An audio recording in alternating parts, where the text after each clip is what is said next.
Bien, a continuación vamos a ver la estructura de datos de los arrays, los cuales son una estructura que contiene datos relacionados y que en Julia son simplemente listas. Eh, en particular, van a ser objetos mutables. Eso quiere decir que vamos a poder modificarlos sin ningún problema. Actualizar el valor de alguno de sus elementos, eh, añadir elementos, quitar elementos, entre otras cosas. Lo primero que vamos a ver es cómo inicializar los arrays.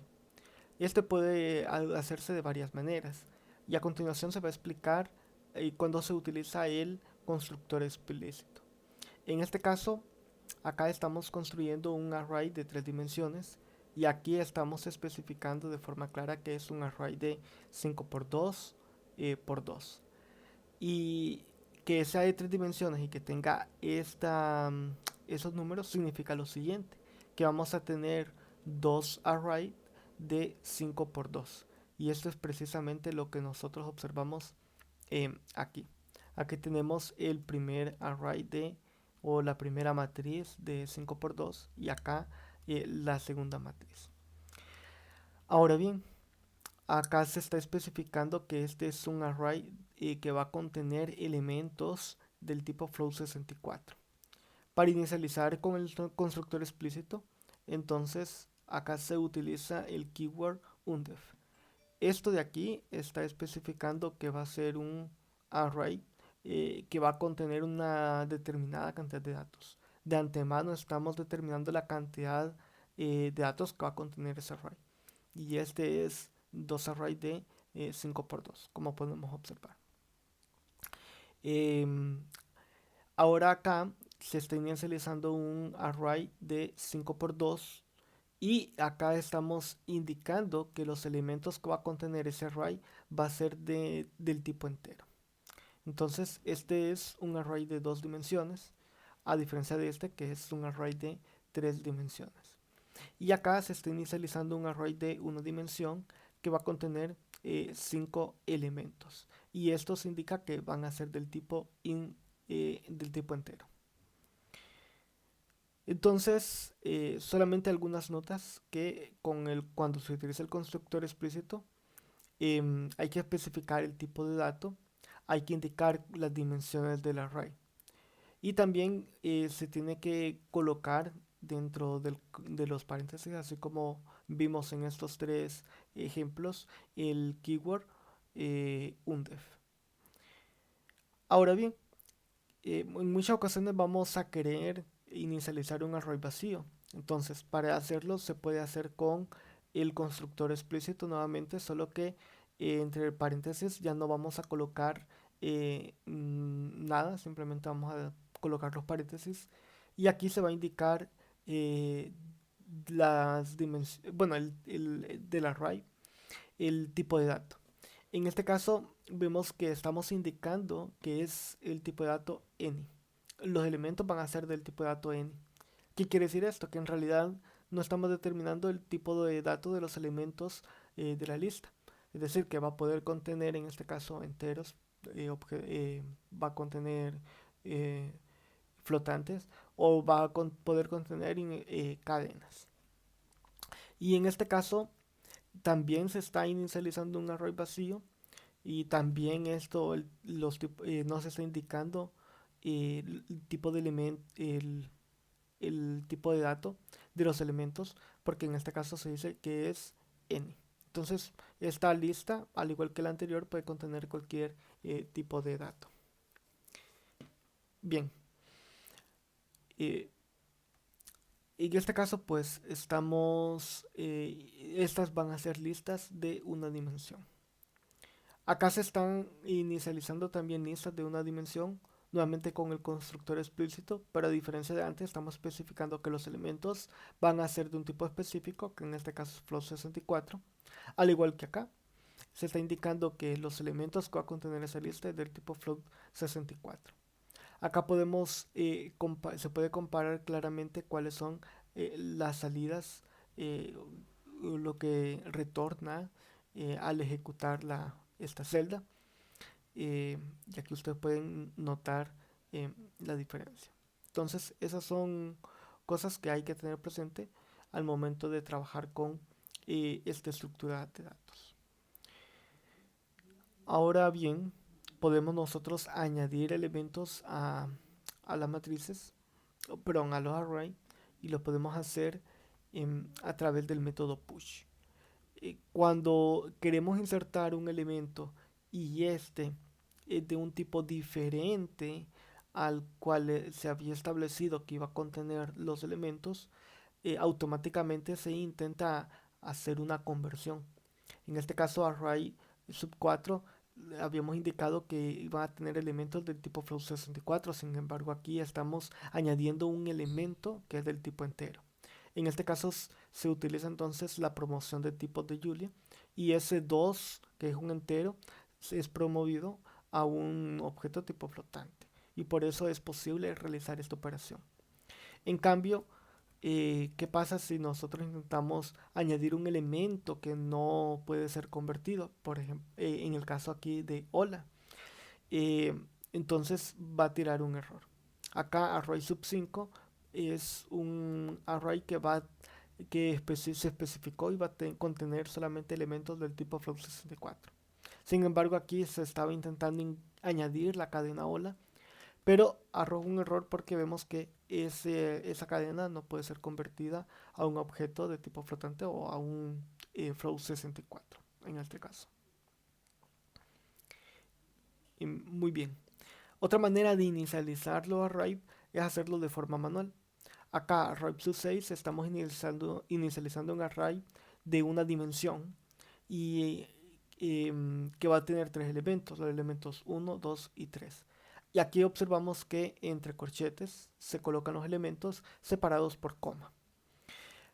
Acá vemos una manera de inicializar un array de dos dimensiones. Observen que aunque aquí solamente pareciera que fuera un array de una dimensión, acá en realidad estamos indicando un array de dos dimensiones. Acá es un array de 1 por 3, es decir, una fila y tres columnas. Entonces aquí observamos la diferencia cuando inicializamos de esta manera y de esta otra manera, que simplemente es que acá cada uno de los elementos se indica, se separa mediante un espacio. Y a esto de forma coloquial se le puede llamar al array 6 array columna y array sub 7 array fila. Y aquí podemos nosotros observar que em, podemos después, con estas estructuras, podemos trabajar como que si fueran matrices. Por ejemplo, podemos multiplicar array sub 7 por array sub 6 y obtener un array de una dimensión o un array de 1 por 1 con un solo o un array de una dimensión con un solo elemento, que en este caso es 14, que es como si estuviéramos operando el producto punto. Y acá también podemos multiplicar array 6 por array 7 y al final pues obtener una matriz. Entonces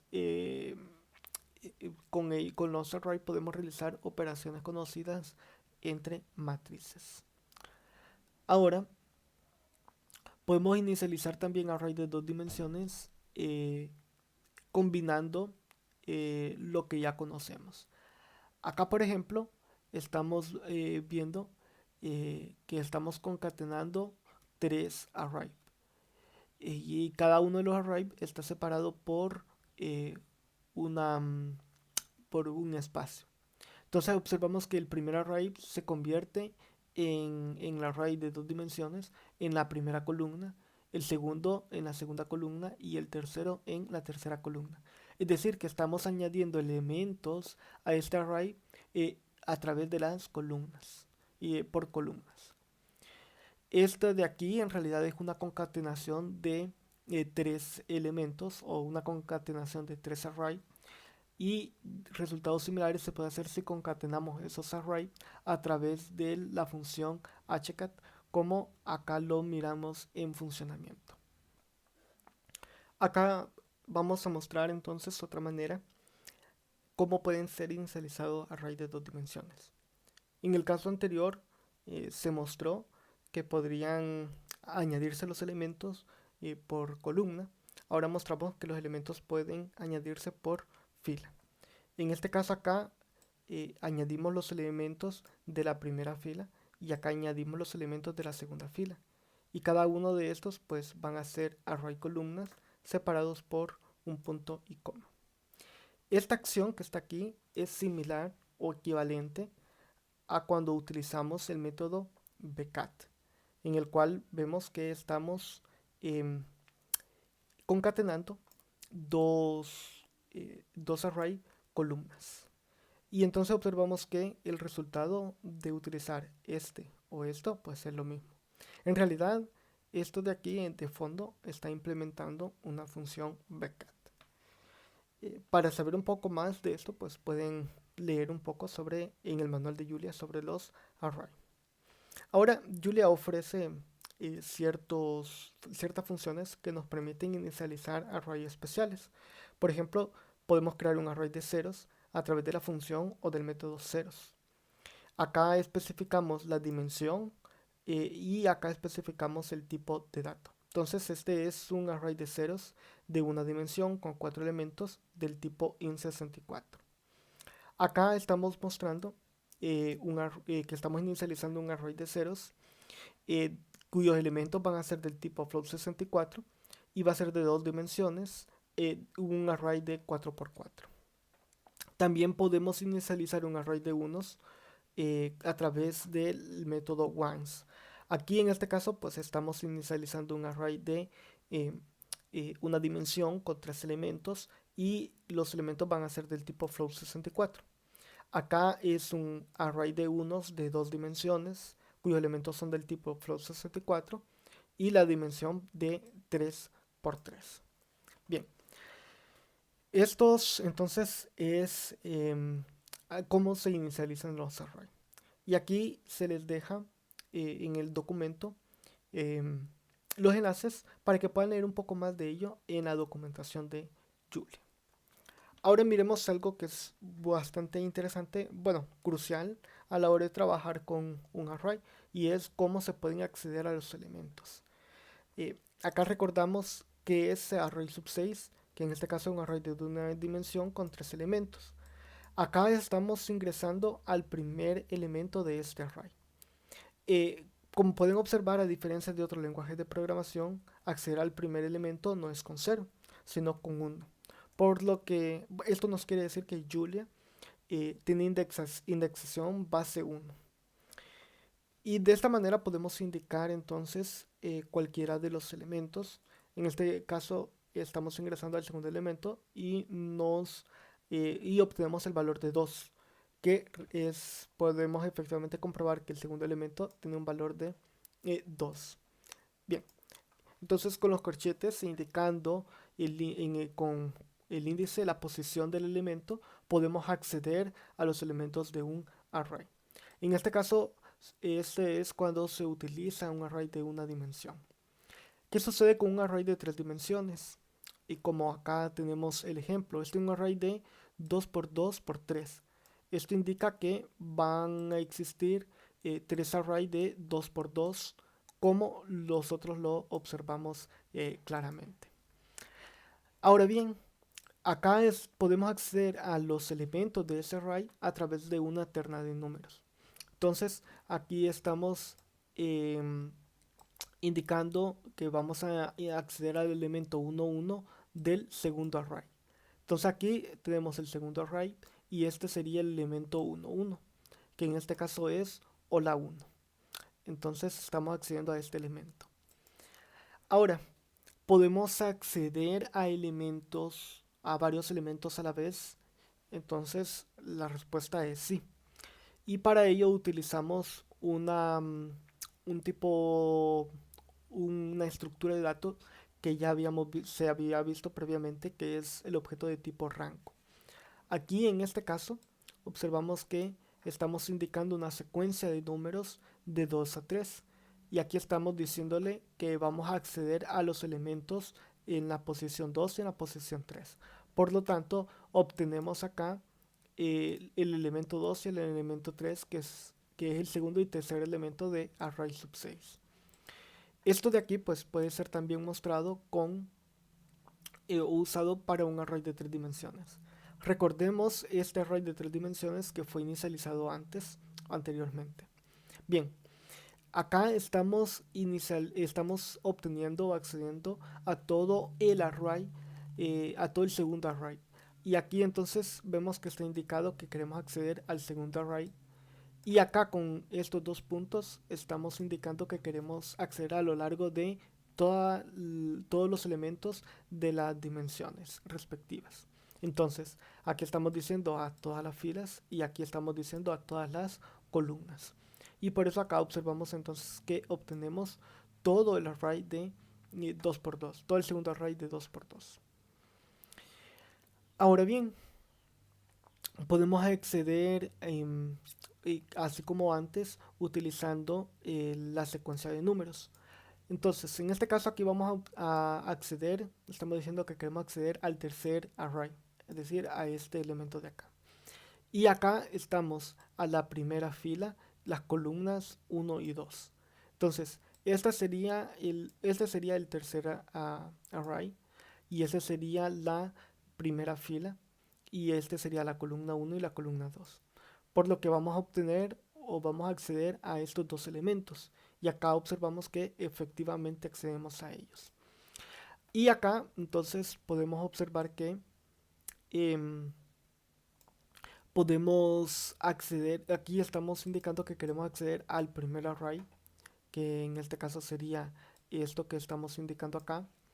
Y queremos acceder a la primera fila, primera y segunda fila, a los elementos de la primera y segunda fila de la segunda columna. Entonces aquí obtenemos los elementos 2 y 4, como efectivamente pues ustedes pueden observarlo en la pantalla. Bien, esto de esta manera entonces podemos acceder a los elementos de un array y de esta manera también podemos crear subarray a partir del primero, accediendo a varios valores a la vez. Muy bien, ahora vamos a ver algunos métodos útiles cuando se están trabajando con array y que están implementados en Julia.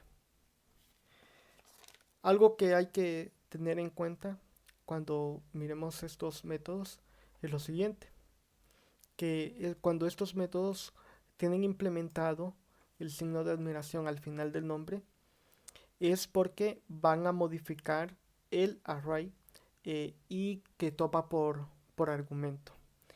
Porque en este caso, bueno, el array es un objeto mutante. Entonces, este signo de admiración por convención en Julia nos está indicando que el array que estamos colocando como argumento va a ser modificado. Y a lo largo eh, de otras estructuras de datos se va a mantener también pues esta convención. Si modifica su argumento, entonces este por convención se va a indicar mediante el signo de admiración.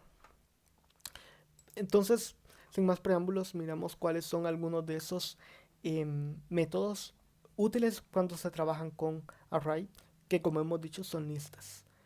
Acá vamos a crear un array que es con el que vamos a estar trabajando para mostrar el uso de los diferentes métodos. El primer método entonces es push. Acá estamos introduciendo o añadiendo a este array sub11 el elemento 4. Entonces observamos que el array sub11 va a ser modificado porque se le va a añadir una cantidad, se le va a añadir un elemento. Entonces, si antes este era 1, 2 y 3, ahora contiene los elementos 1, 2, 3 y 4, como pueden observar. Se puede utilizar el método push añadiendo más de un elemento a la vez, como se muestra en este segundo caso, que se añaden al mismo tiempo los elementos 5, 6 y 7. Entonces ahora el array es un elemento que contiene números que van del 1 al 7. Bien, ahora vamos a ver este elemento que es push first, que en este caso va a añadir un elemento al inicio del array. Entonces, acá estamos añadiendo a la vez los elementos -1 y 0. Y aquí entonces vemos que se agrega el elemento -1 y 0 al array sub 11. Con el método pop se va a poder eliminar el último elemento del array. Entonces acá utilizamos pop y observamos que eh, el elemento 7 al final pues es eliminado. Algo que hay que tomar en cuenta es observar qué es lo que retorna las funciones. Por ejemplo, en los casos anteriores de push, vemos que lo que retornaba era el vector modificado. Pero en el caso de pop, no retorna el array modificado, sino que retorna el valor del último elemento. Acá comprobamos entonces que efectivamente el último elemento, el elemento 7, pues fue eliminado. También existe el método popFirst, que en este caso elimina el primer elemento del array. Observamos que nuevamente lo que nos devuelve el método es el valor eliminado, que es -1. Y acá observamos entonces que el array ahora no contiene el elemento -1, que en este caso anteriormente pues era el primer elemento. También podemos utilizar el elemento del delete add para borrar un elemento específico indicando su posición. En este caso, para array 11 estamos eliminando el elemento de la sexta posición. Y aquí observamos entonces que el elemento 5 es eliminado. Para que podamos observar, entonces aquí contamos 1, 2, 3, 4, 5, 6. Entonces el elemento 5 es eliminado porque era el sexto elemento de la array sub 11. Y aquí entonces indicamos que fuera borrado específicamente ese elemento. Acá se nos devuelve el array modificado. También podemos modificar eh, a la vez varios elementos. Acá, por ejemplo, nos dice que borremos del tercero, el cuarto y el quinto elemento, indicándolo a través de esta secuencia de números que van de 3 al 5. Y entonces aquí observamos que se elimina efectivamente el elemento 2, 3 y 4, que, que eran los tercero, el cuarto, el tercero, el cuarto y el quinto elemento de array sub 11. Y ahora entonces el array que nos queda es un array de tres elementos, de una dimensión de 3 elementos, que es 0, 1 y 6, como pueden observar. Ahora vamos a mostrar cómo se utiliza el método split. Realmente para este método existen diferentes formas en las cuales puede ser usado. En este caso, ¿y para qué va a servir? Nos va a servir para que podamos em, para que podamos reemplazar elementos del array. Por ejemplo, acá nosotros queremos que ahora esta secuencia de números no sea 0, 1 y 6, sino que será 0, 0, 1 y 3. Entonces acá indicamos que el tercer elemento sea reemplazado por el valor 3. Y acá que observamos entonces que ahora la secuencia de números para array 11 es 0, 1 y 3. ¿Qué es lo que nos está devolviendo en este caso el método? Nos está devolviendo el valor que es reemplazado. Otra forma en la que se puede utilizarse es para eliminar un elemento. Por ejemplo, acá observamos que vamos a eliminar el segundo elemento, es decir, el valor de 1. Y aquí observamos que lo que nos devuelve el método es el valor, en este caso, que estamos eliminando. O que en este caso estamos reemplazando con ningún otro elemento. Por lo tanto, es una forma de eliminarlo. Acá observamos entonces que obtenemos el array de dos elementos 0 y 3. Porque con esto pues estamos reemplazando con ningún otro elemento el, el segundo elemento, que en este caso es 1. Ahora bien, podemos nosotros reemplazar diferentes elementos a la vez. En este caso, por ejemplo, el segundo elemento lo vamos a reemplazar por estos elementos que en este caso es 3, 4, 5 y 6. Entonces aquí este elemento va a ser, este elemento em, va a ser, este elemento va a ser reemplazado por estos otros. Entonces, acá vemos que nuevamente lo que se nos retorna es el valor del elemento reemplazado, que en este caso pues fue 3. Y acá observamos ahora eh, lo que nos queda de array sub 11, que en este caso es la secuencia número 0, 3, 4, 5 y 6. Y ahora pues solamente para mostrar vamos a volver a reemplazar el segundo elemento y en este caso por la secuencia de números 1, 2 y 3. Y aquí entonces observamos cuál es el resultado final. Vamos a continuar entonces y acá eh, tenemos otra manera, eh, una manera de insertar elementos a través de la función splice. Y vamos a insertar un elemento entre otros dos elementos. Es como que se haga un gap entre dos elementos y ahí insertemos uno. Y en este caso vemos que entre los elementos 4 y 3 vamos a insertar el valor 0. Aquí el tercer elemento es 2 y el cuarto elemento es 3. Entonces entre 2 y 3 vamos a añadir un elemento que en este caso es 0. Acá vemos em, el, acá vemos entonces finalmente lo que obtenemos el, para el IN64. Perdón, para el array sub 11. Que en medio de 2 y 3 se tiene el elemento 0. Ahora, ustedes se preguntarán por qué acá no retorna nada o retorna un array vacío. En este caso es porque la función split reemplaza elementos, pero aquí en esta ocasión no estamos reemplazando ningún elemento de array 11. Y por eso esa es una manera en que podemos agregar elementos en medio de otros. Otro de los métodos útiles es el método empty. Si este sirve para vaciar un array. Entonces observamos que acá array 11 lo vuelve un array vacío. Ahora, si se fijan acá no está el signo de exclamación. Esto significa que array sub 11 no es modificado.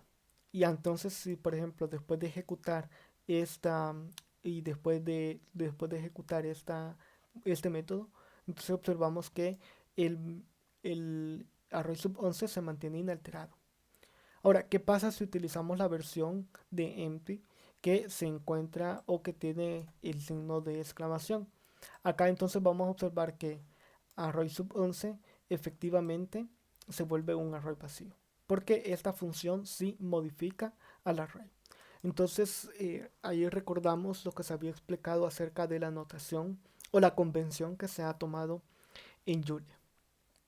Otro de los elementos, otro de los métodos que es útil de utilizar con los array está maximum, con el cual obtenemos el valor máximo de un array. En este caso pueden observar que es un array de dos dimensiones y aquí obtenemos el valor máximo que en este caso es 4. Acá nuevamente con el mismo array de dos dimensiones podemos obtener el mínimo a través del método minimum. Y aquí entonces obtenemos el valor de 1, que es efectivamente el mínimo valor en todo ese array. También podemos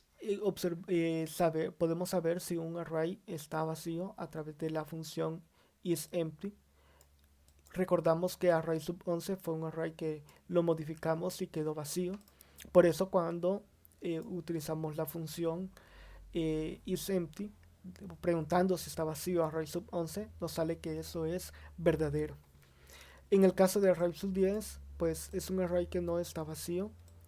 ¿Cómo podemos verificar acá? Y aquí observamos entonces que cuando preguntamos si está vacío este array, entonces es falso. Bien, este método nos ayuda para saber si una función está vacía o no está vacía. También podemos nosotros utilizar la función len para obtener la longitud total de un array. Y aquí observamos que en el caso de array sub 11, que es un array vacío, la longitud de ese array va a ser cero. Pero en el caso de array sub 10, la longitud es de 9 dimensiones, de 9. Es decir, que contiene 9 elementos.